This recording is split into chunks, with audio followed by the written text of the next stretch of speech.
My friend, in every man and woman, buried beneath the flesh and blood, behind the thoughts and the tides of distraction, there exists a silent gate, an ancient mechanism left behind by nature herself. This gate is called the pineal gland. The Hermetics of old, the thinkers, the alchemists, the builders of unseen empires, they knew something we've forgotten. They knew that man does not merely think with his brain, he sees with a deeper eye. An inner eye, an eye that when opened does not look outward but inward, and there it sees possibility, destiny, and truth. But here's the secret, they didn't wait for it to awaken on its own, no. They trained it through discipline, through stillness, through a method so misunderstood, so misrepresented, that today it's been labeled forbidden. Let me make this clear. There is no magic here, no hocus pocus. What the Hermetics understood was psychology before psychology had a name. They practiced what we now call mental discipline. They sat in stillness, not just for silence, but for structure. They breathe, not just for calm, but for control. They visualize, not to escape reality, but to build it. Imagine this.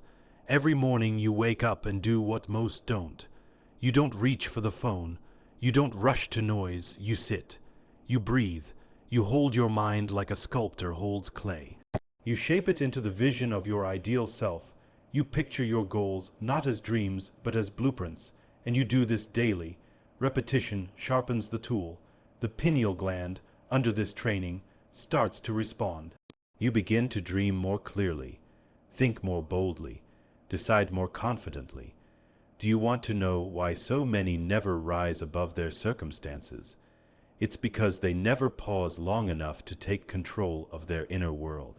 Their minds are battlegrounds, not temples, but the Hermetic knew the temple must be built within before it is ever built without. Here's the challenge I give to you, not as a mystic, not as a guru, but as a realist who has seen too many men sleepwalk through life. Start every day in silence. 5 minutes, then 10. Practice the forbidden method, not because it's mystical, but because it's powerful. Focus your attention between the brows. Breathe in deeply, slowly, and visualize, not just casually, but with intensity, the life you want to build, the strength you want to feel, the future you will command. This is not illusion. This is mental training. Athletes train their muscles. You must train your vision. The pineal gland is your tool. And the Hermetics were the first engineers of inner engineering. When you master your attention, you master your reality. The forbidden method is simply this. Learn to see within before you seek anything without. Most people live with their eyes open, but their minds shut. But you will be different, because now you know the gate is real, the method is real, and most importantly, the pineal gland, small and hidden deep within the human brain, has long been misunderstood by modern society. Yet in ancient Hermetic philosophy, this tiny gland was never dismissed. It was revered not because of myth, but because of experience. The Hermetics didn't read about its power. They proved it through practice. They studied the mind not with microscopes, but with silence, solitude, and attention. And what they discovered was revolutionary for their time, and remains revolutionary even now. Most people think of consciousness as passive. Thoughts come and thoughts go, but the Hermetic did not accept this. They saw consciousness as something to be trained. They believed that within every human being there exists a central gateway, something that filters reality, bridges the gap between vision and manifestation. That gateway is the pineal gland, and it lies dormant in most people, not because it is broken, but because it is unused. We must understand this. The mind is a garden, but unlike a physical garden, it doesn't just suffer from weeds. It suffers from neglect. The pineal gland in this garden is the seed of vision. It's not just a physiological organ. It is a mental lens, a magnifier of will, a tuner of inner frequency. It allows us to focus not just on what is, but what could be. And that, my friend, is the beginning of power. The Hermetics trained themselves to awaken this gland through discipline, because they knew that no power emerges from laziness. Just as the body decays without movement, the mind dims without focus. And in the modern world, focus is rare. We are told to be productive, to be efficient, to be busy, but we are never told to be still. We are never taught to watch the mind, to listen to the internal signals, to become aware of what's behind the noise. That's where the Hermetics began, and so must you. You cannot awaken something you ignore. The Hermetics gave the pineal gland attention, not casual curiosity, but consistent devotion. They didn't activate it with pills or superstitions. They activated it with practice. Their forbidden method was forbidden not because it was dangerous, but because it was difficult to sustain, difficult to discipline, but absolutely effective.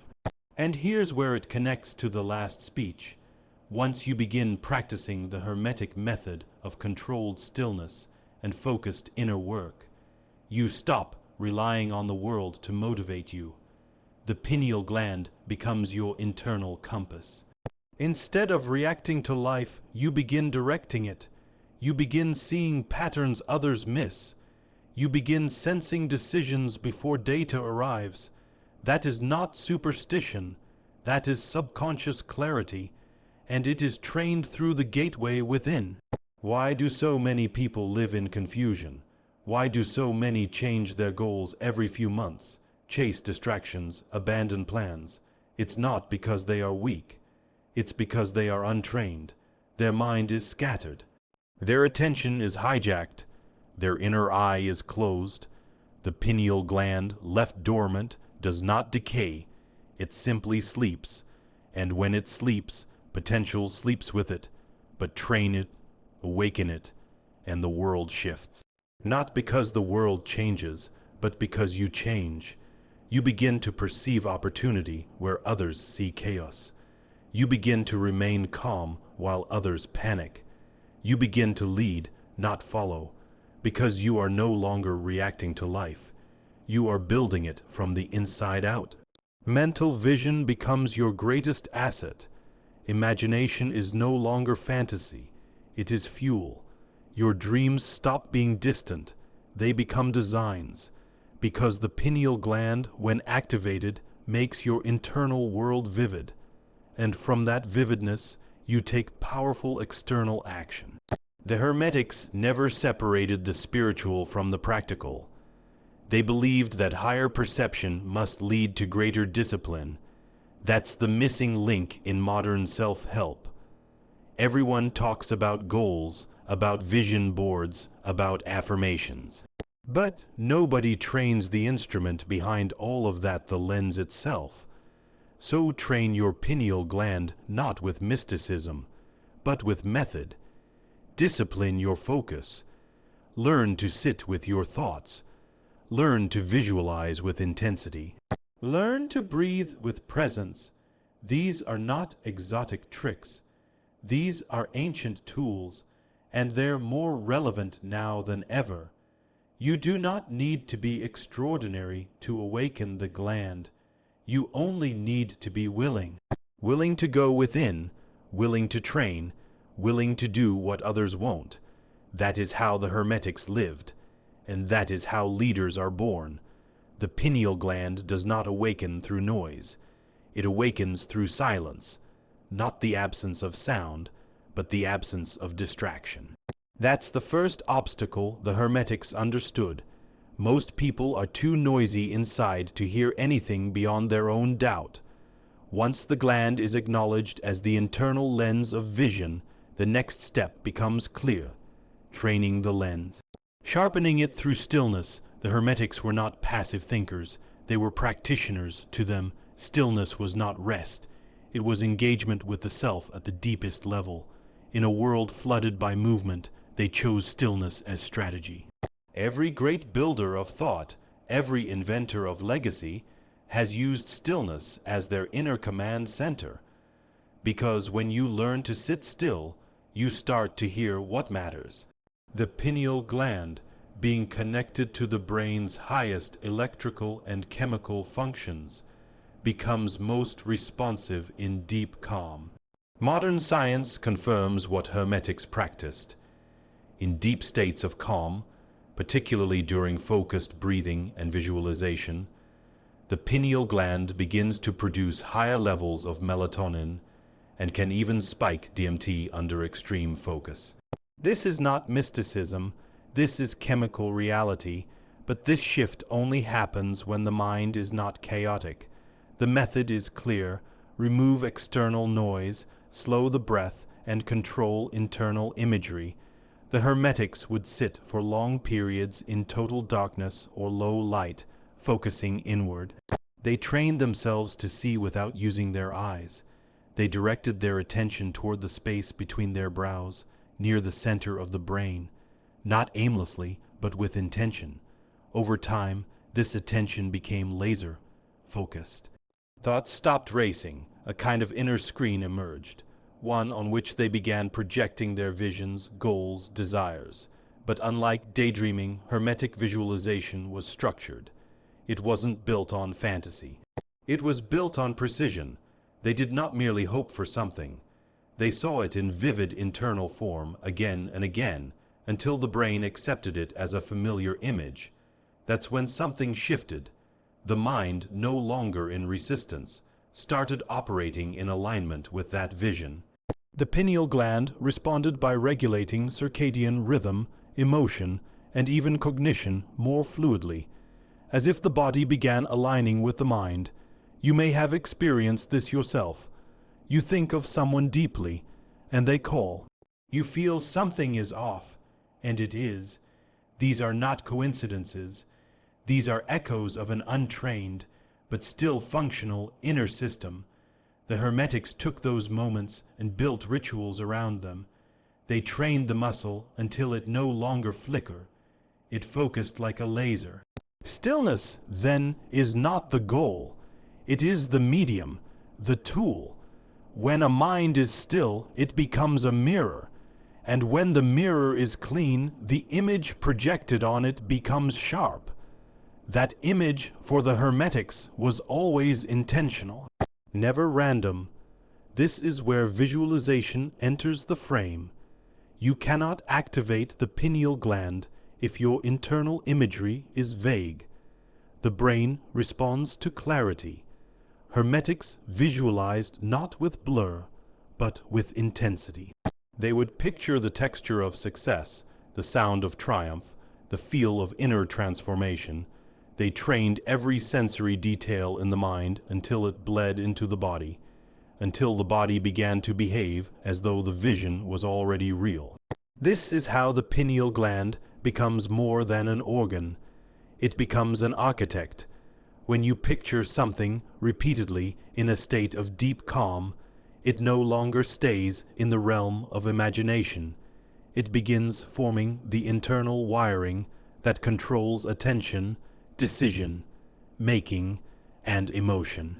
This is how some men walk into a room and command it, not because they are better, but because they have already seen that room 100 times in their mind. The pineal gland, trained through stillness and vision, makes it feel familiar. Confidence becomes a side effect. This training does not take hours. It takes consistency. 5 minutes a day of intentional stillness, breath control, and sharp visualization is more potent than 5 hours of scattered wishing.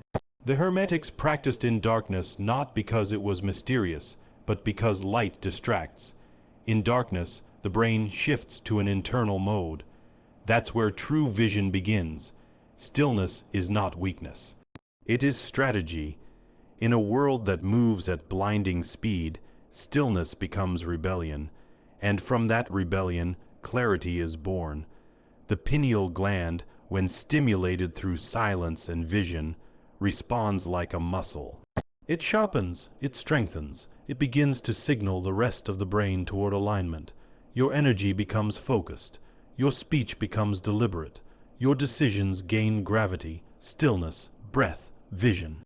These are not ancient artifacts. They are immediate tools, tools anyone can access, tools that shape the inner world, and in time reshape the outer one. Stillness opens the door. Visualization sharpens the image. But alone, they are not enough. The Hermetics knew what most modern minds forget. Unless imagination is translated into direction, it remains fiction. The pineal gland, once stimulated through breath, stillness, and inner focus, does not exist to entertain fantasy. It exists to fuel action. This is where imagination must be converted, through what the Hermetics called mental alchemy. Mental alchemy is not a metaphor, it is a process. Just as the alchemist in ancient times attempted to turn base metals into gold, the Hermetic practitioner aimed to turn inner visions into external success. It was never just about seeing, it was about transmuting. Taking something invisible and shaping it until it becomes visible. This transformation, this crossing from inner world to outer world, is the highest use of the pineal gland. What makes this process work is intention paired with repetition. The Hermetic did not imagine something once and expect change. They revisited the image daily, at the same time, in the same mental state, until the body began to move differently, until habits aligned with vision. The pineal gland, now constantly exposed to the same detailed inner projection, began to affect the autonomic systems, focus, motivation, sleep quality, clarity of perception. What you feed to the brain repeatedly becomes a command. This is why so many people fail in the modern world, not because they lack talent, but because their vision shifts daily, their imagination is scattered, their inner screen is flooded with contradiction. One day, they see wealth. The next, they expect failure. One day, they speak confidence. The next, they whisper doubt. And the pineal gland, which is neutral by design, cannot commit to confusion. The Hermetic trained the mind to hold one image. Not 20, not even 5, one. The image of the person they must become. That image, sharpened daily, became more than a goal. It became a gravitational force, a mental magnet. It began attracting behavior, attitude, discipline. This is not law of attraction in the mystical sense. It is neuroplasticity. The repetition of inner imagery rewires the brain, and the pineal gland acts as a sensory accelerator in this process, amplifying what is vividly imagined in states of focused stillness. But imagination alone doesn't build.